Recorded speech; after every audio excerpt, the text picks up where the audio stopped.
Hey hey! Salut à toutes et à tous, toujours très heureux de vous retrouver pour la suite de l'aménagement de mon petit van Peugeot Expert qui s'appelle Manuka. Séance électrique aujourd'hui puisqu'on va voir ensemble comment installer sous le capot ce qu'on appelle une prise P17 qui va me permettre de me connecter aux 220 volts quand je serai dans un camping ou chez des amis pour pouvoir bénéficier du 220 volts dans toutes les prises qui vont être disséminées à l'intérieur du van. Et hop hop hop, y a pas une minute à perdre, vamos al trabajo!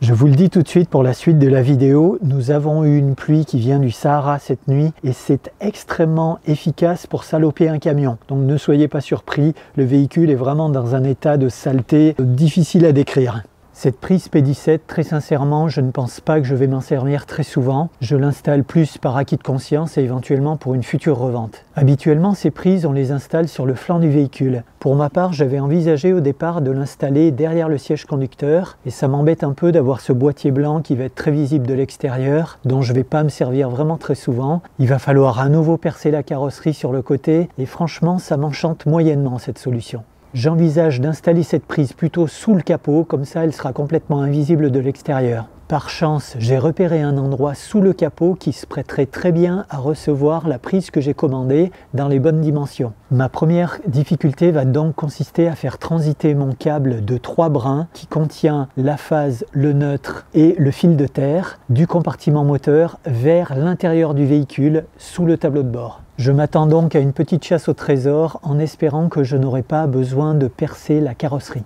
Cet emplacement que j'ai repéré qui va pouvoir accueillir la prise se trouve juste à côté de la batterie. La façade actuelle est tenue avec une espèce de feutrine et des attaches rapides. Je vais juste récupérer cette façade pour la redessiner sur un matériau un petit peu plus rigide que je vais redécouper et que je refixerai. Il n'y aura plus qu'à y insérer la prise P17.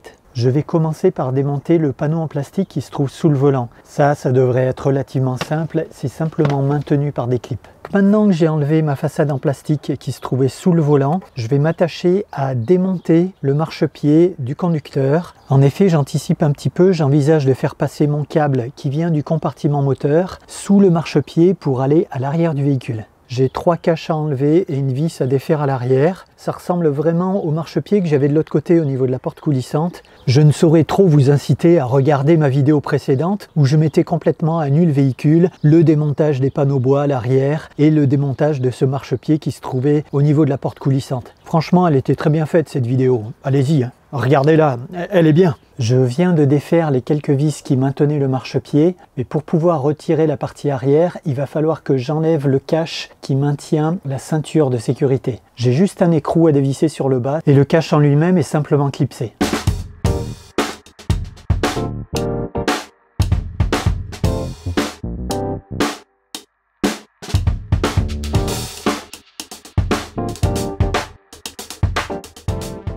Je vais maintenant démonter le cache qui se trouve au niveau de la molette d'ouverture du capot, qui est maintenu là aussi par clipsage.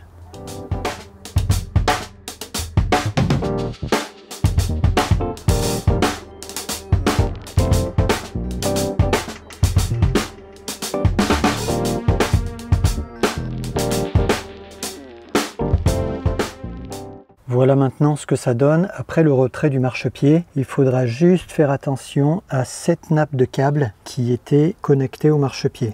Donc attention au remontage, il faudra le clipser avant de remonter le marchepied. Toute la partie arrière est démontée, ça c'est une bonne chose de faite. Il y a probablement de la place ici pour faire transiter un câble sans problème. À l'aide d'un fil métallique rigide de l'intérieur, je vais voir s'il est maintenant possible d'accéder sous le capot. Je passe maintenant à la fabrication de la façade qui va remplacer cet élément en mousse. Pour cela, il va me falloir un matériau relativement rigide et dans l'idéal qui va supporter l'humidité. Alors, je vais décider de faire ça dans un panneau d'Isorel de 4 mm d'épaisseur. C'est un dérivé du bois, donc c'est pas l'idéal concernant l'humidité. A priori, ça va se trouver sous le capot, donc ça devrait jamais recevoir de gouttes de pluie, par exemple. Je vais donc dessiner le contour de la platine sur mon support et j'ai 2 trous de 14 mm de diamètre à percer.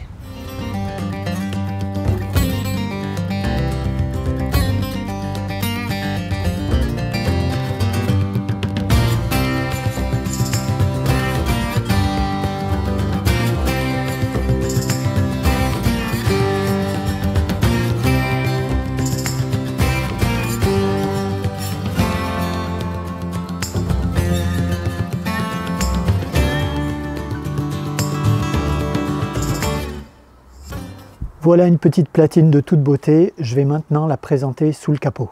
J'ai l'impression que ça fait pas trop mal le job. Il me restera donc plus après ça qu'à découper aux dimensions d'encastrement un trou à l'intérieur de la platine pour pouvoir recevoir la prise P17.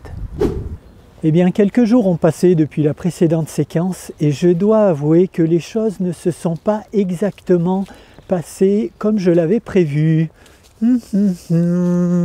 Mais il me semble d'ailleurs que j'ai dit ça il n'y a pas tellement longtemps. C'était pas dans cette fameuse vidéo où j'installais les vitrages? Mais regardez cette vidéo, et à un moment donné, j'ai dit tout ne s'est pas passé comme prévu. Franchement, regardez cette vidéo, elle est bien, elle explique en détail comment on pose des vitrages. Le lien apparaît ici, pas très loin. Je suis allé fouiner comme je l'avais prévu avec mon fil métallique épais sous le capot. J'ai essayé de passer au niveau de l'aile sur le côté, je n'ai trouvé aucun passage possible. Je me suis intéressé ensuite aux chemins de câbles existants dans le véhicule. Il y en a plusieurs, notamment un assez gros qui se trouve au centre, avec une grosse collerette en caoutchouc, au travers de laquelle j'ai essayé de passer avec une baguette chinoise par exemple. J'ai pas osé utiliser un tournevis parce qu'il y a déjà pas mal de câbles existants et je voulais être sûr de rien endommager. Et là, une nouvelle fois, impossible de passer et je me suis rendu à l'évidence, il faut percer cette collerette et franchement, sous le tableau de bord, de l'autre côté, à l'intérieur du véhicule, on n'y voit rien du tout. Bon, et bien voilà, à un moment donné, il faut bien savoir reconnaître ses limites. Quand on ne sait pas faire, eh ben, faut demander à quelqu'un qui sait faire. Je suis donc allé voir mon garagiste qui a regardé la problématique. Donc il me propose de démonter tout ce qu'il y a sous le tableau de bord, ce que je ne me sentais pas de faire parce qu'il y a une espèce de sapin de Noël avec une nappe de câble vraiment foisonnante. Donc il va déposer tout ce qu'il y a sous le tableau de bord et percer à partir du compartiment moteur la fameuse collerette en caoutchouc pour faire passer les câbles et les récupérer de l'autre côté sous le tableau de bord. Il va ensuite organiser un chemin de câble proprement qui va venir sous le tableau de bord, ensuite au niveau du marchepied et terminer sa course derrière le siège conducteur. Il va falloir que je prévoie un budget d'environ 300 € pour faire passer les câbles. Mais est-ce que ça ne m'aurait pas coûté plus cher d'aller voir le concessionnaire après un perçage douteux qui m'aurait fait endommager une nappe de câble? Je préfère finalement cette option-là qui est plus sécurisante. Et d'autre part, le fait de faire passer un câble en 220 volts pour alimenter la prise P17 me fait réfléchir à mon schéma de câblage global. En effet, il ne faut pas oublier, on va anticiper un petit peu, qu'à un moment donné, la batterie du moteur va venir alimenter la batterie auxiliaire qui se trouvera à l'arrière du véhicule via un module qui s'appelle l'Orion Smart. Tant qu'à faire, je vais donc en profiter pour faire passer un câble de 16 mm qui va permettre de relier le pôle positif des deux batteries. Concernant le pôle négatif, il faudra éventuellement aussi un câble de 16 mm. À l'heure d'aujourd'hui, je n'ai pas eu la confirmation qu'il faut ce câble noir pour le négatif. Dans le doute, je vais prévoir de passer ce câble-là, comme ça si j'en ai besoin à un moment donné, il sera présent dans l'installation.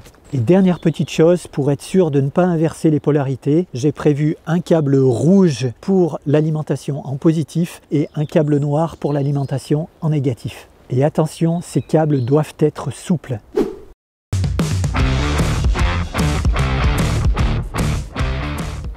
J'ai un petit inconvénient à contourner au niveau de la borne plus de ma batterie ici. C'est ce cache en plastique ici qui m'empêche de me connecter avec un écrou.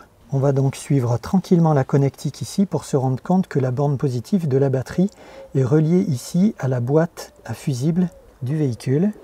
Et quand on enlève le cache, on se rend compte qu'on va pouvoir se connecter ici sur cette borne avec un simple écrou. Et ensuite, il suffira de faire passer le câble proprement ici à l'intérieur de ce passe-câble. Pour cette phase, au niveau des achats, il me faudra bien sûr les câbles en 16 mm, un en rouge, un en noir. Il faudra mon câble de 220 volts avec les 3 brins à l'intérieur, la phase, le neutre et la terre.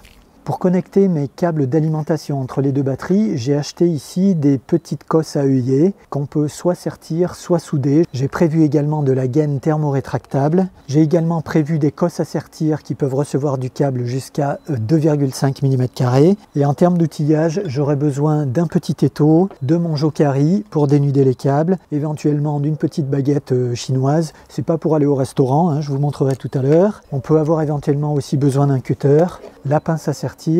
Je vais commencer par découper ma gaine thermorétractable et je l'engage tout de suite autour de mon fil. J'insère ma baguette à l'intérieur de la cosse à œillet. Ça va me permettre de repérer ici de combien mon fil doit rentrer à l'intérieur de la cosse. et je mesure ici environ 12 mm. Il faut donc que je dénude mon câble de 12 mm. Je reporte ensuite mes 12 mm sur la gaine et je fais une petite marque avec mon cutter. Magnifique! La manière la plus évidente pour solidariser tout ça, c'est de sertir avec une pince à sertir ou avec un étau, comme je le fais là par exemple, pour aplatir complètement la connectique. Et voilà ce que ça donne. Il ne reste plus maintenant qu'à réengager la gaine thermorétractable et de la chauffer avec un briquet par exemple, afin qu'elle vienne se plaquer sur le montage. Et on se retrouve au final avec une connectique bien propre et bien isolée. J'ai pu ici passer mon câble à l'intérieur du passe-câble existant et je vais mettre donc ce câble là en attente. Le garagiste va pouvoir le faire passer de l'autre côté de l'habitacle. Bon, ça c'est fait. Maintenant, je vais m'occuper du câble électrique 220 volts souple qui va donc relier la prise Pedit 7 qui se trouve sous le capot à mon petit tableau électrique qui se trouve à l'intérieur de l'habitacle. On ne parle plus cette fois-ci de fil, mais bien de câble électrique. C'est-à-dire que j'ai 3 connecteurs là-dedans. La phase qui est censée amener le courant, le neutre qui l'évacue et la terre. Il y a différentes méthodes et de pinces à dénuder pour dénuder un câble. Pour ma part, j'utilise un jokari. Je vous montre ça. Le jokari, c'est ça. On vient pincer le câble ici à l'intérieur et ensuite on donne un tour tout autour de câble pour le dénuder. Il y a ici à l'extrémité également une petite roulette qui permet de régler la position de la lame à dénuder. Je viens présenter ici mon jokari et j'effectue ma rotation.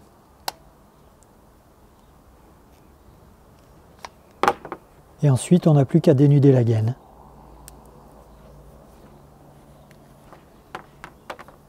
Ma che bello! Ensuite, avec ma pince à dénuder, je vais repérer ici le 2,5 pour l'épaisseur de mon câble. Je n'ai plus qu'à présenter mon câble ici, effectuer une petite rotation qui me permet ici de dénuder mes fils. Et la même chose pour les deux autres. Dernière étape, maintenant je viens emboîter ma cosse dans le fil jusqu'en butée et je serre bien à 2 endroits avec ma pince à sertir. On n'aura plus ensuite qu'à connecter ça par serrage au niveau de la prise P17. Ça y est, c'est fait, Manouka revient de chez le garagiste, les câbles ont été passés proprement et par un professionnel. Je vous montre ça. Le garagiste a donc percé la collerette en caoutchouc pour faire passer les 2 fils rouge et noir et le câble blanc par le dessus. Et le produit noir que l'on voit autour des câbles, ce n'est pas du silicone, mais de la pâte spéciale de colmatage qui va rester souple. Je retrouve donc sous le capot ici, à proximité de la batterie, les câbles rouge et noir qui vont me permettre d'alimenter la batterie auxiliaire à l'arrière du véhicule et mon câble électrique de 3 brins qui va me permettre de connecter la prise P17. Concernant le câble rouge qui va alimenter la batterie auxiliaire, on l'avait vu déjà précédemment, je vais pouvoir me câbler ici sous le boîtier de la boîte à fusibles. À l'intérieur, on retrouve nos câbles qui ressortent ici sous le tableau de bord qui avait été entièrement démonté par le garagiste, qui vont venir filer sous les mousses et ici de manière gainée. Ce sont ces 2 gaines qu'on voit ici, qui n'étaient pas présentes avant, qui vont filer sous le marchepied vers l'arrière du véhicule et on va retrouver nos câbles à l'arrière pour les connectiques. Me voilà donc satisfait que cette étape soit passée. Elle était cruciale, c'était pas la plus passionnante. Concernant le budget, j'ai eu plutôt une bonne surprise. Ça me coûte un petit peu moins cher que ce qui avait été prévu au départ. Pour être précis, cette opération-là me coûte 237 €. Concernant la prise P17, je vous montre la bébête. Bon, il y en a de toutes sortes sur internet. On a un petit capot qu'on ouvre sur l'avant ici. Parmi tous les modèles qui existent sur internet, moi j'ai opté pour le modèle qui se déboîte ici, qui se sort, simplement pour faciliter la connectique. Dans un premier temps, ici on peut sortir la prise en elle-même et effectuer la connectique sur l'arrière. C'est un boîtier qui est relativement imposant, il fait environ 16 cm de long par 10 cm de large. C'est pour cette raison que j'ai souhaité pour ma part qu'il soit dissimulé sous le capot et que la façade n'apparaisse pas sur le côté du véhicule. Ce sera plus discret. L'étape suivante maintenant, ça va être de reporter les dimensions d'encastrement ici sur ma façade afin de pouvoir y insérer la prise P17. Je vais simplement me fabriquer maintenant dans un petit panneau d'Isorel très fin de 3 mm d'épais, un petit gabarit aux dimensions d'encastrement qui sont de 135 mm par 70. Je reporterai ensuite ce gabarit sur ma façade pour le traçage et j'aurai plus qu'à percer la façade.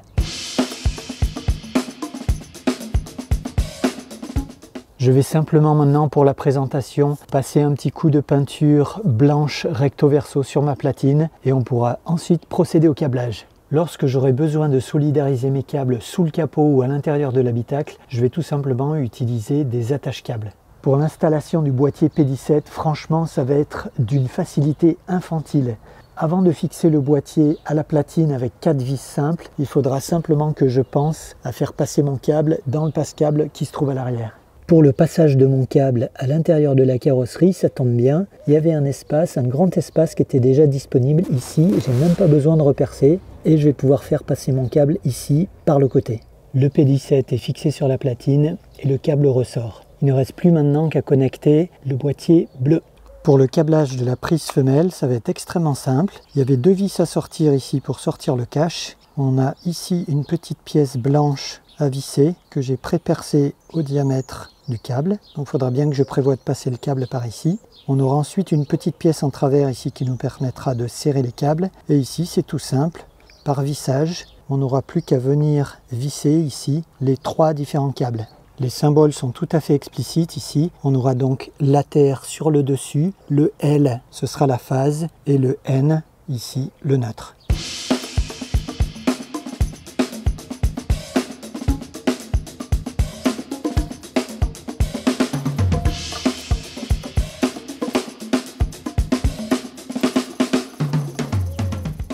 Et voilà au final une jolie petite prise P17 qui est capable de sortir de cette manière là, et pour la ranger c'est tout simple, il y a un petit clic, on repousse et on ferme le capot.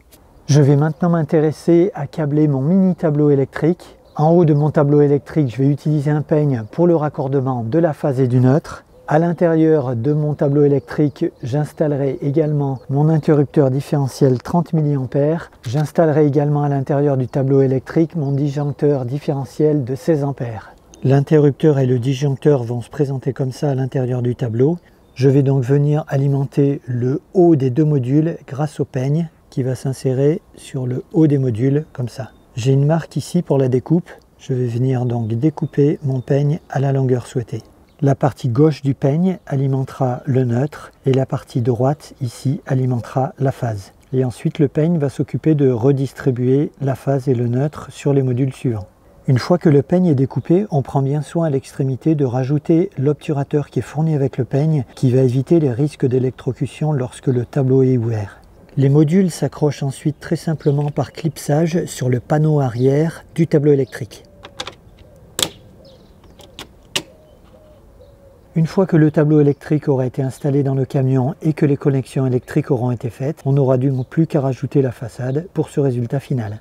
On insère ensuite tout simplement le peigne sur le haut des modules et la connexion va se faire par vissage ici sur les 4 vis qui se trouvent en façade. Pour la suite du câblage, on va ensuite connecter notre câble qui provient de la prise P17, le fil du neutre à gauche, la phase à droite. Le courant va circuler via l'interrupteur différentiel 30 mA jusqu'au haut du module ici et l'électricité va être diffusée via la barrette vers le disjoncteur 16 mA. On pourra se connecter ensuite sur le bas du disjoncteur, le neutre à gauche, la phase à droite, une lampe par exemple à l'intérieur du camion pour vérifier que l'électricité est bien distribuée à partir de la prise P17. Voici donc mon câble qui arrive de la prise P17, j'ai dénudé les fils et inséré mes cosses à sertir. Par vissage ici sur le dessus, on va donc connecter le fil bleu qui est le neutre côté gauche et la phase ici côté droit. Et enfin, pour vérifier que l'alimentation se fait correctement, je vais connecter une ampoule ici, de la même manière avec mon fil bleu, le neutre sur le côté gauche et la phase sur le côté droit, grâce aux 2 vis qui se trouvent ici sur la partie inférieure de mon disjoncteur 16 A.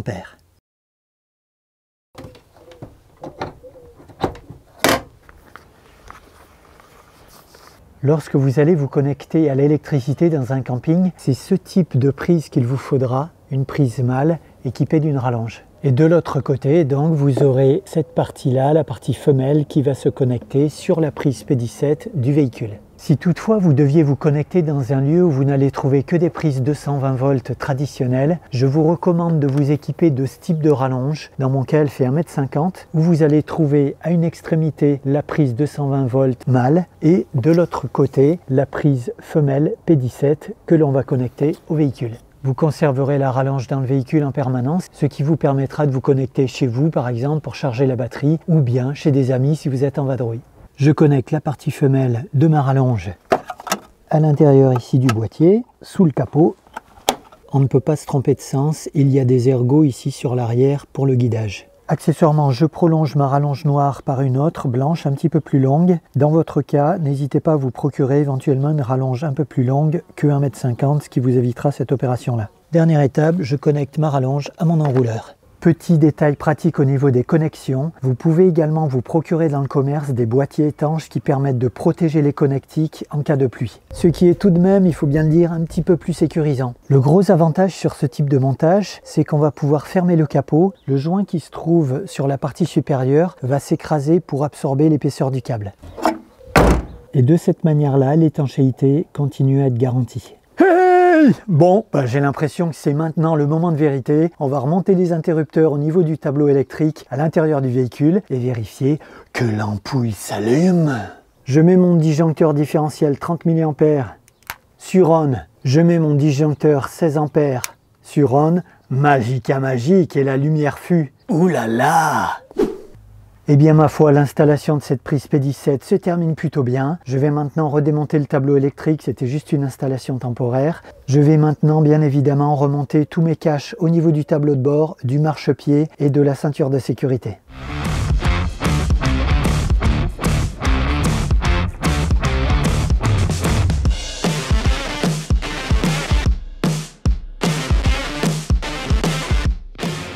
En termes d'adaptation, j'ai simplement découpé ici une petite partie du plastique qui se situait à l'arrière du marchepied pour pouvoir passer mes câbles. Et ainsi se termine notre petite séance sur la prise P17. J'espère qu'elle aura été la plus détaillée pour vous et que vous aurez pu y trouver un maximum d'informations. Comme vous en avez maintenant l'habitude, je vous laisse le détail de toutes les dépenses que j'ai faites sur cette étape et vous trouverez les liens correspondant aux produits que j'ai achetés dans la description de cette vidéo. Et si vous aimez le contenu de la chaîne, n'hésitez pas à l'encourager en vous abonnant, en likant, en partageant et en activant la petite cloche, comme ça vous serez tenu au courant des futurs épisodes. Quant à moi, je vous dis à très bientôt pour la suite des opérations. La prochaine fois, on va parler de l'installation de la cuve d'eau grise. En attendant, profitez bien de la vie et keep it up!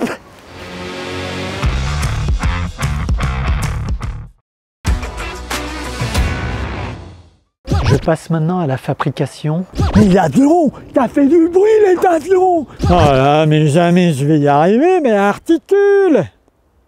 J'ai eu la visite d'un chien, trop beau. J'ai revérifié. J'ai revérifié.